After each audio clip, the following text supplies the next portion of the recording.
Fellas, what's going on? It's Tommy Rogerson here from Rogerson Fitness, and as you will have seen in the title, this video is all about stretching. Stretching 101, everything you need to know. So let's get straight into it then. There are 4 types of stretches. There's ballistic, there's dynamic, there's static, and there's proprioceptive neuromuscular facilitation, which is one type, even with a long name. So in my mind, I like to group them as sort of 2 big, sort of larger types of stretching. And I see ballistic and dynamic as sort of one larger type, and then proprioceptive neuromuscular facilitation, which we'll call PNF, and static, I like to see them as one group. So we'll talk about the first of my groups, which is ballistic and dynamic. Now these are basically anything where you're moving the muscle you're trying to stretch. So we'll talk about an example of a ballistic stretch, leg kicks. So the one you will have seen in my how to warm up video, legs, is when I'm sort of holding onto the rack, kicking my legs forwards and backwards. Now, the way this works is it basically uses something called the tone reflex in all of your muscles, which basically is wired into you. You don't have to think about it, but when your muscle gets to the end of its range of motion, it automatically springs back to stop it being overstretched and injured. And it basically uses that to try and lengthen, get your muscles used to going to the full range of motion, so that when you, for example, are about to go into a static squat, your muscles are used to the full range of motion and they're not, for example, just going to sort of get injured as you go down to a nice deep squat. Now this sort of warm-up is really good when you're about to go into a workout, because it doesn't get rid of your tone reflex, it keeps it there and gets your tone reflex stronger. The next type is dynamic. Now this is probably the most common one. Most of your sports teachers, when they say like, oh, okay, we've done some passing, for rugby for example, we've done some passing, what should we do now? They'll be like, oh, okay, do some dynamic stretching. Now dynamic, that's not just an adjective for them trying to make stretching sound more interesting. It's actually a type of stretching. I don't know if they know that or not, but it is. And it's basically anything where you're constantly moving in a sort of rhythmic sort of pattern. So for example, walking lunges, where sort of from a mechanical point of view, your legs are constantly doing the same thing again and again, but you're not holding anything, you're still moving, like in the ballistic stretch.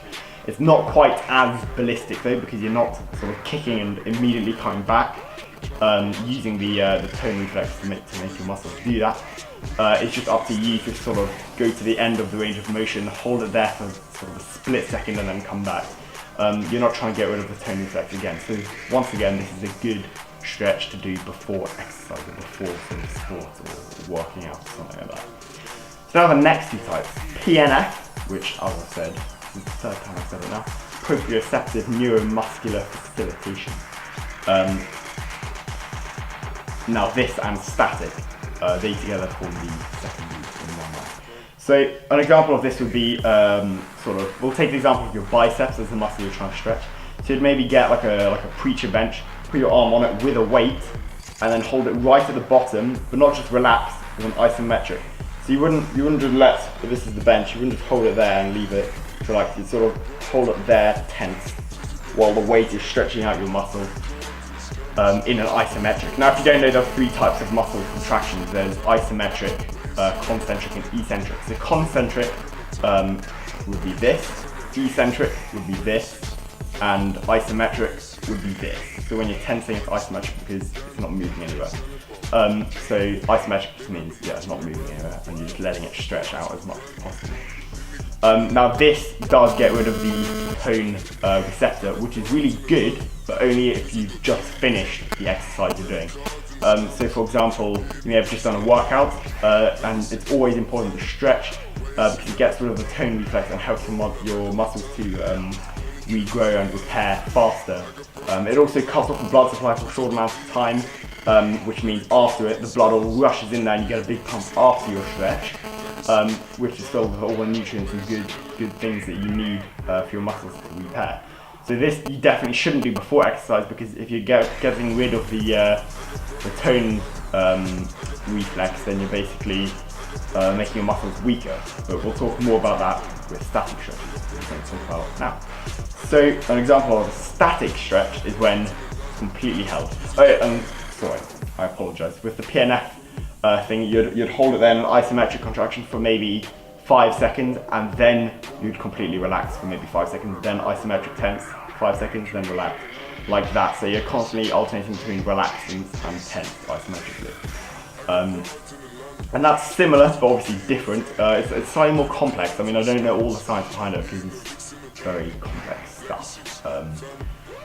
But anyway, static. This, for example, would be touching your toes, holding your ankle up to your waist to stretch your quad.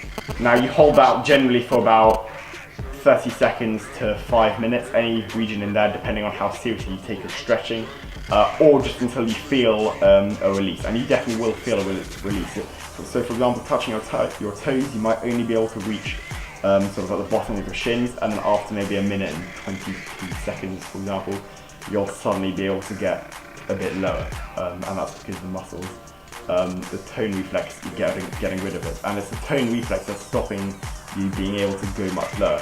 If humans didn't have anything such as a tone reflex, you'd basically be really flexible, but you'd be getting injured all the time. Whenever you go to do some kind of really massive lunge or do the splits, your muscles will just tear and you'll just be injured the whole time.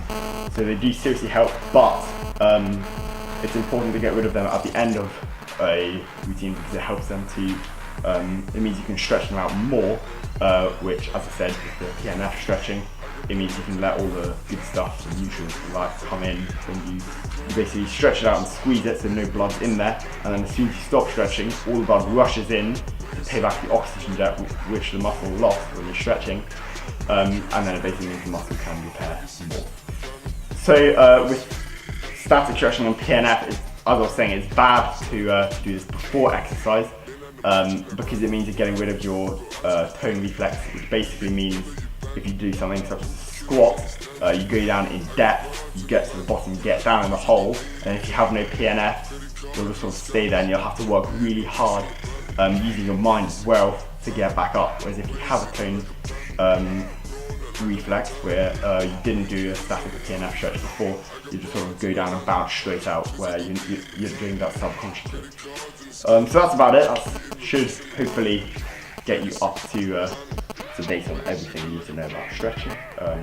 Thanks very much for watching, and I'll see you guys in the next one.